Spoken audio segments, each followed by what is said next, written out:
السلام علیکم ورحمۃ اللہ وبرکاتہ۔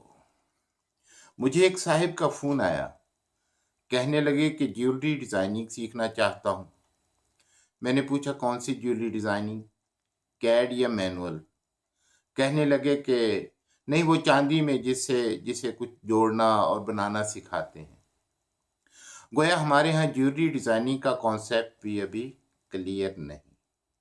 اگر کچھ لوگ سمجھتے بھی ہیں تو وہ کسی بنی ہوئی چیز کو امینڈ کر کے اپنا ڈیزائن بنا کے پیش کر دیتے ہیں اور کہتے ہیں ہمارا نیا ڈیزائن آ گیا۔ حالانکہ جیولری ڈیزائننگ ایک مکمل سبجیکٹ ہے اور اس سے مراد کسی ایسی نئی چیز کی تخلیق ہے جس کا پہلے سے وجود نہ ہو۔ جیولری ڈیزائننگ کی ابتدا اس آئیڈیا یا خیال سے ہوتی ہے جو کسی چیز کو دیکھ کر آپ کنسیو کر لیتے ہیں۔ مثلاً آپ نے کوئی درخت دیکھا تو اس کے پھول یا پتے کو کسی بھی جیولری کے پیس میں ڈھالنے کا خیال آپ کے ذہن میں آ جاتا ہے۔ دوسرا مرحلہ اس آئیڈیا پر عمل درآمد کرنے کے لیے میٹیریل کا استعمال ہے، جس کے لیے جیولری ڈیزائنر کو جیولری میکنگ میں استعمال ہونے والے سارے میٹیریلز کا علم ہونا ضروری ہے۔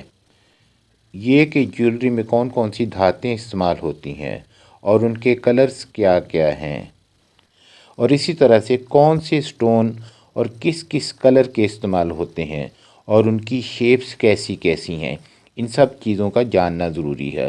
اور اس کے علاوہ کون کون سے کلر کا مینا استعمال ہوتا ہے یا اور جو بھی میٹیریلز استعمال ہوتے ہیں۔ اس کے علاوہ جیولری ڈیزائنر کے لیے یہ معلومات بھی ضروری ہیں کہ جیولری بنانے کے لیے کون سے اضافی پارٹس بنانے کی ضرورت پڑتی ہے۔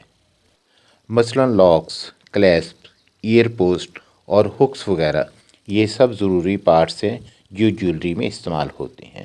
اور ایک جیولری ڈیزائنر کے لیے اس بات کا علم بھی ضروری ہے کہ جب جیولری کے مختلف پارٹس کو اسمبل کیا جاتا ہے تو اس کے لیے کون کون سے طریقے استعمال کیے جاتے ہیں، اور اگر جیولری کے ڈیزائن میں کسی حصہ میں نگینے بھی آتے ہوں تو انہیں دھات میں کس طرح سے فکس کیا جا سکتا ہے۔ اور جیولری ڈیزائنر کے لیے یہ بات بھی بہت اہمیت کی حامل ہے کہ ڈیزائن کی نوعیت کے اعتبار سے جیولری کی خوبصورتی میں اضافے کے لیے فنیشنگ کی کون کون سی ٹیکنیکس اپلائی کی جا سکتی ہیں۔ جی ہاں، ایک جیولری ڈیزائنر کو ان دکھائی گئی سلائڈز کے بارے میں علم ہونا بہت ضروری ہے، کیونکہ کاغذ کا وہ ٹکڑا جس پر جیولری ڈیزائن کی گئی ایک گریٹ کمیونیکیشن ٹول بھی ہوتا ہے، جو مینوفیکچرر کو تفصیل سے یہ بتاتا ہے کہ ڈیزائنر اس جیولری کے پیس کو کس شکل میں، کس سائز میں، کس میٹیریل میں اور کس فنیشنگ میں دیکھنا چاہتا ہے۔ اور ایک جیولری مینوفیکچرر کو بھی اس ڈیزائن کے کاغذ کو پڑھنا سیکھنا چاہیے۔ ہمارے ہاں کمیونیکیشن سکل کی بہت شدید ضرورت ہے، کیوں کہ کمیونیکیشن گیپ کی وجہ سے آپ کاریگر کے سر پہ بھی کھڑے ہوں تو وہ آپ کے ڈیزائن کا بیڑا غرق کر دیتا ہے، بلکہ یوں کہتا ہے کہ سر جی تہنوں کی پتا، اسی استاداں دی مار کھادی ہے۔ جبکہ اس کی ہنرمندی پر بھی شک نہیں کیا جا سکتا، ہو سکتا وہ بہترین کاریگر ہو، لیکن کمیونیکیشن گیپ کی وجہ سے وہ آپ کی چیز کو ویسے نہیں بنا سکا جیسے آپ چاہتے تھے۔ جی ہاں، کاغذ پر اپنے تخیل کو اتارنے کے لیے پہلا سٹیپ 2D ڈرائنگ کی پریکٹس ہے۔ اس کے لیے لیڈ پینسل کا انتخاب، پینسل کو پکڑنے اور چلانے کی فری ہینڈ مشق کرنے کے ساتھ ساتھ 2D آبجیکٹ کی ڈرائنگ بھی ضروری ہے۔